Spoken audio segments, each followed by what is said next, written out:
వరుస రికార్డుల మీద రికార్డులు కొడుతున్న ప్రధాని నరేంద్ర మోడీ, భారత ప్రధానమంత్రి నరేంద్ర మోడీ మరొక రికార్డు కొట్టారు. అదే సెంచరీ రికార్డు. విదేశీ పర్యటనలో ఆయన ఇప్పటివరకు సెంచరీ సాధించారు. ఇప్పటివరకు 100 విదేశీ పర్యటనలు చేశారట.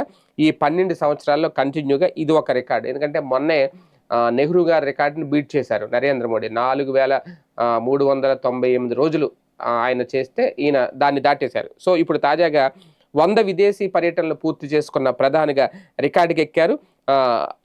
తాజాగా యూరప్ పర్యటనతో ఆయన ఈ రికార్డుని అధిగమించారు. అప్పటి వరకు 99 పర్యటనలు ఉన్నాయి. ఇప్పుడు 100 పూర్తి అయిపోయినాయి. దీంతో ప్రధాని మోదీ తొలి అధికారిక పర్యటన భూటన్లో సాగింది అనేది పీఎం కార్యాలయం వెబ్సైట్ వెల్లడించింది. 2014 జూన్ 15 నుంచి 16 వరకు అప్పట్లో ఆయన భూటాన్లో పర్యటించారు.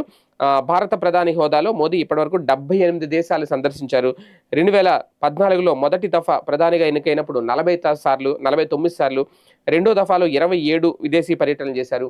G7 సదస్సులో పాల్గొని నెల 18న ఆయన తిరిగి భారత్కు చేరుకుంటారు. దీంతో మూడో దఫాలో 24వ పర్యటన పూర్తవుతుంది. దీంతో మొత్తం విదేశీ పర్యటనలో నరేంద్ర మోడీ సెంచరీ పూర్తి చేసి మరొక రికార్డు తన ఖాతాలో వేసుకున్నారు.